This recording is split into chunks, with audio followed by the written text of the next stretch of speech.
Hello, everyone. My guest today is Mitch Thrower. He's co-founder and CEO of events.com, also co-founder of active.com and former chairman and owner of Triathlete Magazine. He was a TEDx producer, chairman of Loyola Foundation, and co-founder of active.com, the Active Network. Prior to that, he was co-founder CEO of Active Europe.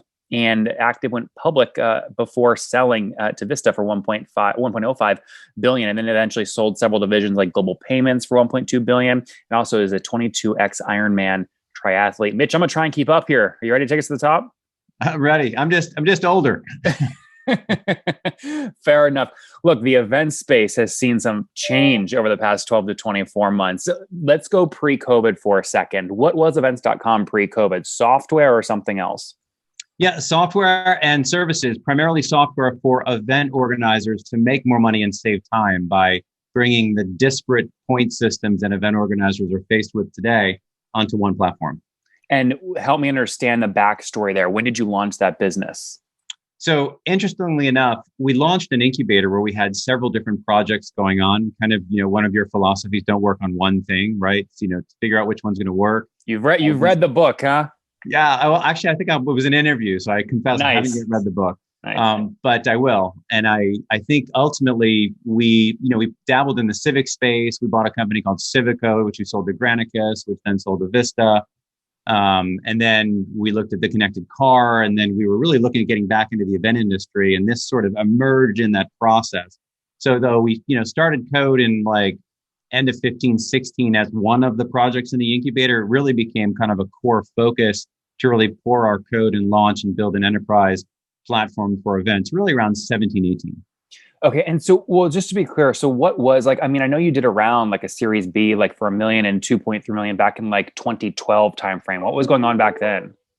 Yeah, so those are the acquisitions. So that was when we acquired a company in the civic space. That was all, even though the entity is events.com, that was the kind of in and out of the incubator.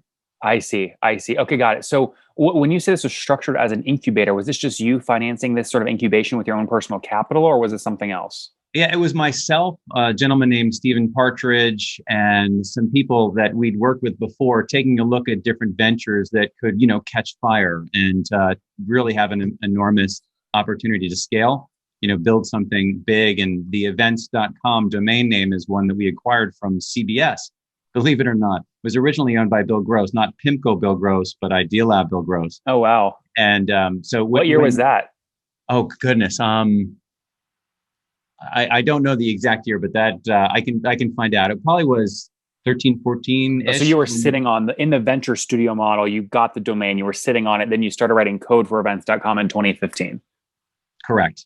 I see. Okay. So this is that what it was? It was basically a venture studio model. You guys were hunting for the next big thing to build. We didn't call it at that point, but yes, that was exactly it.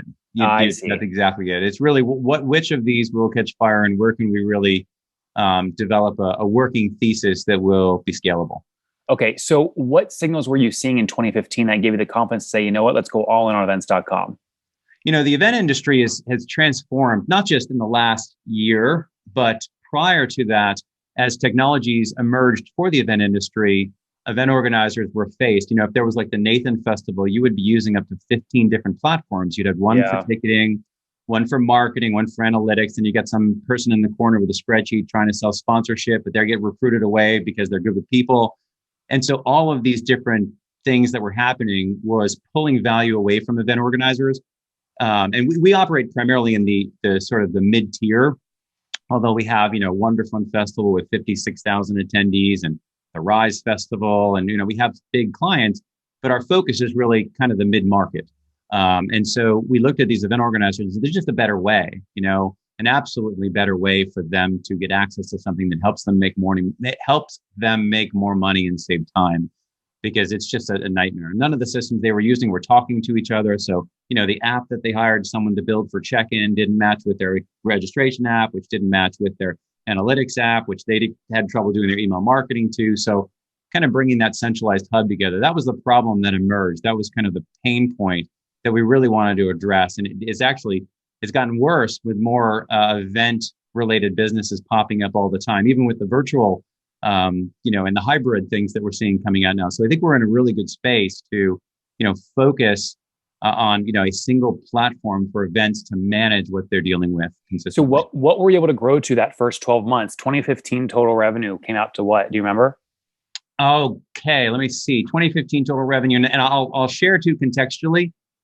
The 2015 total revenue is going to be blurred because we've also just gone out and done some acquisitions. Some companies that have been around for 10 years plus, some companies for 4 years plus. So when I talk in numbers, I just want to contextualize that there's kind of the pre-acquisition, and then there's the companies and their trailing historical actuals. Ignore the trailing stuff. Yeah. Yeah. So, I mean, in the first 12, we were probably in the maybe $1.5 million range, somewhere in there, $1.4 million. The great thing is, we were I would call it a beta, although we didn't necessarily call it a beta. But when you're building a platform for events where they're trusting you with their capital, I mean, many event organizers log in more to our systems than they do their online banks because they're watching their transactions, they're communicating with their customers, they're utilizing it for a part of their CRM. And when that happens, you really want to have a great place for people to live. So our buttons on scale and organic growth and marketing, we have not yet really pushed those because we wanted to get to where we were about a year ago when we were ready to really push it out to market. And then, of course, the pandemic happened. And so we said, let's go do some acquisitions to scale during a pandemic. But that's what we started on, and taking one or two of the systems that people were using, bringing it onto one, and then adding a fourth and a fifth and a sixth and 12, however many different features that they're using elsewhere onto one platform. And so with that 1.5 million in sort of year one history, right? Just again, ignoring the acquisitions you've done now and their trailing revenue, you also went out and I think raised a round of capital that year. How much did you raise in 2015? Correct. So I think collectively, and we did it as a rolling raise. So I'm going to, let you know, we've raised over 50 million, and we're about to announce a round that takes us over 70 million. And that includes the acquisitions, one of which we did in 19 and didn't announce, one of which actually the other three, which we're about to announce, I would say within the next 2 or 3 quarters. And so that's an exciting time, but it's about 70 million cumulatively. And because we did rolling raises, I can't give you the specific time of what came in unless I open up a bunch of files and tell you what came in and what point of the, what point of the year. The Form D stuff, just my team does crazy research for these interviews, but the Form D stuff said 17 million in 2015, 34.5 million in 2019. And if now you're about to announce and go over 70, that means you're raised about 25 million-ish in the past 6 to 12 months. Is that about right? You nailed it. Okay, cool. So we a lot of people don't understand how to use rolling funds. Founders don't know how to use rolling raises to their advantage. Can you just quickly talk about, like, when you raised the first 17 million in 2015, what valuation did you raise at, and how did the valuation change if you let the thing roll? Yeah. So what I'd prefer to do, rather than discussing valuations, only because we are in the middle of closing that last round, and I'd want to get clearance first before sharing that. So maybe in a future interview, because I know how important that is. But I will share with you some context around rolling raises for founders. One of the interesting things that I suggest for people that are out there raising capital is to make sure to authorize more than you may actually need, and allow yourself to raise additional capital if you need it on the same terms of that round, should you need to. And if you do a rolling raise, the difference is if you're raising capital and let's say raising 10 million, you may only be able to use that 10 million when you get it to 10 million. If you do a rolling raise, you get the first million, you can use it and grow and invest. The second million, use it and grow and invest. Hire more engineers, and so that's the baseline of kind of a rolling close, which I would encourage entrepreneurs to follow. It allows them to, the dog years, right? Tech is dog years. Things are moving really fast in technology, so you want to move really fast as well. Yep. Let's build up to COVID here, pre-COVID. So wrapping out 2019, what did you guys finish with in terms of whatever you want to share, revenue or customer count or whatever? Yeah, I mean, I'll take you through the combined entities. So combined entities were for 19 about 16.8. Okay. And 1.6, right? 1.6. Yes, 16.8 million. And then if you look at 2020, pre-COVID, both contracted and otherwise recurring revenues should have been in the 25 million range. But obviously, COVID was just a crushing blow to the event industry. There's a $3 billion drop out of the event management software business. It's, it's kind of the black swan, if you will. But I think it's Shervin who said from Virgin Hyperloop, unicorns are born when black swans take flight. So we decided to go out and focus on acquisitions and expanding into different geographic regions, because indeed the world will respond differently, and different parts of the world will react to vaccinations and emerging from this faster than other parts of the world. Mm-hmm. So that's 2019, 2020 when you closed out, just whatever, that was 3 months ago. What did you close at there? So in terms of capital or in terms of? No, in terms of revenue, 16.8 million in 2019 went down to what in 2020 because of COVID? Good question. So that would be one thing I'd want to hold back as well, in terms of the COVID drop, but I will share with you it was significant. The great thing is a lot of our partners, right? A lot of our partners are museums that we power the technology for, churches, temples, synagogues. We do registration for festivals and galas and all of the events, a lot of which aren't happening currently, although a lot of them are also using our virtual event technologies. But it's a fraction of what it would be. And a lot of those, and some, we expect around 5 up to 8% of the event organizers globally will actually just not make it through.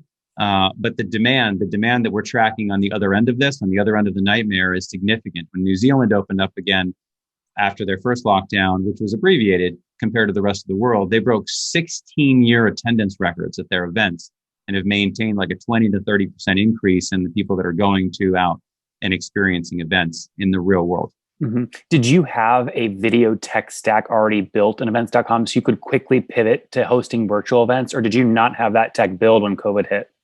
Yeah, so from a video tech stack, we actually we refer folks and integrate with other video tech stacks. So when people are powering their event from a virtual perspective, they will use our system to do everything from registration, sponsorship management, marketing, analytics, CRM, customers, refund, whatever it might be. And they can pick, because, events that are using video really have two goals, right? They either want to broadcast to as many people as possible, in which case they're going to want to pipe it out over Instagram and YouTube and Vimeo. And so a host of, that's one dimension of a virtual event. Another one is someone who wants restricted access, right? That's really where groups are trying to say, well, you have to buy a ticket to get access to what you're watching or what you're interacting with. So we took a step back and said, let's sit on top of that, because each organization is going to want to do it slightly differently. And there's been a lot of chaos. We just wanted to be we wanted to be the Levi's, I guess, in that situation. Mm-hmm. But so, with that in mind, just to cite some, historical data points here in the space, right? Bizzabo grows in 2019 from 10 million run rate to 22 million run rate at the end of 2020. Hopin grows from 3 million in ARR to almost 20 million in ARR pre StreamYard acquisition with their video tech stack. VFairs bootstrapped goes from 3 million to 30 million in ARR during this period. Why did you shrink if you had this capability? Yeah, so remember the capability, we are not doing video the way Hopin or Zoom or YouTube or, if you're having someone who's getting access. Our primary activity is really for the event organizers to be able to use any of those platforms. We didn't want to limit any of our event organizers. For example, if it's your local organization or a national group, they may have a specific tendency to use a Zoom or to use a Hopin, although Hopin is in some ways a significant competitor. Impressed with what they're doing. The founder's a great guy, but I think ultimately for what we're trying to do, it really is, tackle that mid-market and allow people to use any video integrations that they would like. So we focused on integrating with the various video platforms so that when people are running their apps for, experiencing the back and forth connectivity, check-in, sponsorship, marketing that event, also doing ticketing for that event for really the commercial enterprise around the event. Sorry, I don't mean to cut you off, but there was no go-to-market for virtual only events. Is that what I'm hearing you say? That's correct. Why not though? That's what I'm saying is isn't this a massive opportunity you missed? You have the perfect domain name. Why wasn't this like the number one priority the second you heard about a virus shutting down the economy? Yeah, and I will share with you that one of the reasons is I'm editing out because of the acquisition. That there's an edit there. You I think uncovered something that we will be talking about, probably not for 3 months, but okay. There's something there in the space that we are targeting. So Is it, you got a great way of cutting through, but that is correct. We at events.com, we were focused kind of sitting on the gateway to the video experiences. People are still having those video experiences on multiple platforms. And when you look at capacity for people to interact at an event, there's a lot of things emerging, right? I mean, you've got the whole event dynamic world of Clubhouse. I think you had a huge Clubhouse event at one point, Yep. right? Like thousands of people attending it. And if you look at the way the patterns of human behavior are shifting now pre-pandemic, and then of course post-pandemic, one of the things that we've been analyzing is what is the sustainability and the timeline around what people are going to do in that hybrid environment. When you're going to the Wonderfront Festival, but you're experiencing it digitally from Milan, or if you're experiencing it in San Diego in the real world. So we've spent a lot of time looking at that space, and we have a pretty big announcement, I think, coming up about that. Got it. Go back to pre-pandemic real quick. 16.8 million in 2019. How many customers were you serving that year? Do you remember? Yeah, let me go back here. And so you're talking 2019, correct? Yeah. What tool are you? You're looking at a tool right now on your computer. What tool do you use to track all this? Yeah, we've actually built our own tool that we internally that brings stuff together. And obviously there's a lot of pieces for the event organizer. And we've looked at different ones. I mean, everything from Tableau to, you name it in terms of just outputting different activities. But if you look at,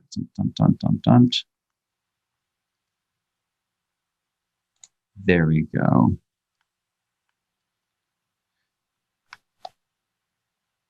Okay, so about 52,000. Okay, got it. And were they paying subscription plans, or was it one time per event sort of deals? Yeah, so if you look at the event industry, right, you've got the contract with the event organizer, and then the customers, for the most part, pay the fees. There's some organizations that use our platform and will just license it as an API, like Prudential, that come in and just use our program to build what they want on top of, similar to like a Shopify model. But for the majority, it's folks that are coming in, and then the event organizers contract with us, and the participants end up paying a percentage of their registration or the ancillary revenues or the sponsorships generated, et cetera. Yeah. So it's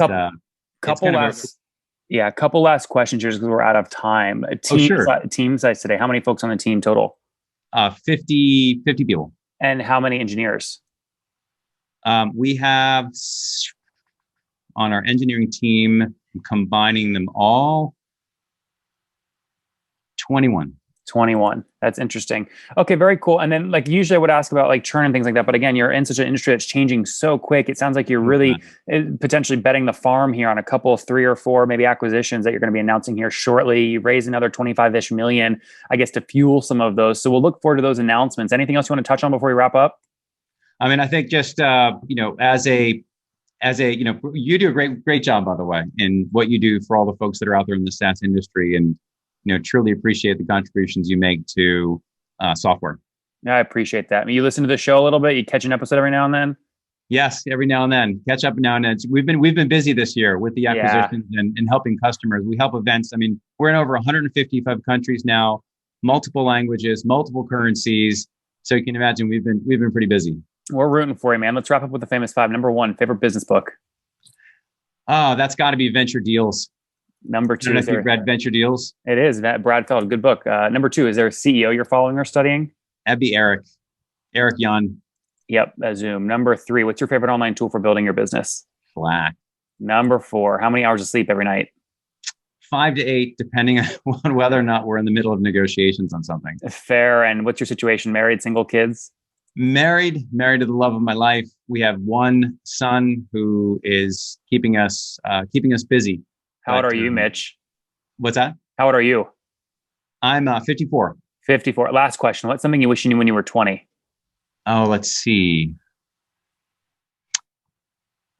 I think that whole concept of do what you love and the money will follow is wrong. It's find what in the area that you love, where value is moving from point A to B, and insert yourself in the middle and help facilitate the process, as opposed to just going out and randomly saying, hey, it's an area that I love, I'm going to do something. Like, find the value, study the world that you love and where value is going and how money and value is being exchanged, and then put yourself in the middle of that. That's more important. Guys, events.com started off as a venture studio back in 2012, said, let's go all on events. In 2015, they did $1.5 million of revenue their first year in business, raised 17 million bucks, let that bad boy roll, grew to about 16.8 million bucks in revenue the year after in 2019 pre-COVID, raised another 34 million. Now, between now and back in 2019, they've done some very exciting things, which Mitch will be announcing here shortly, but it definitely involves acquisitions and another about $25 million raised. We'll see what happens. Mitch, thanks for taking us to the top. Thanks, Nathan. Good luck.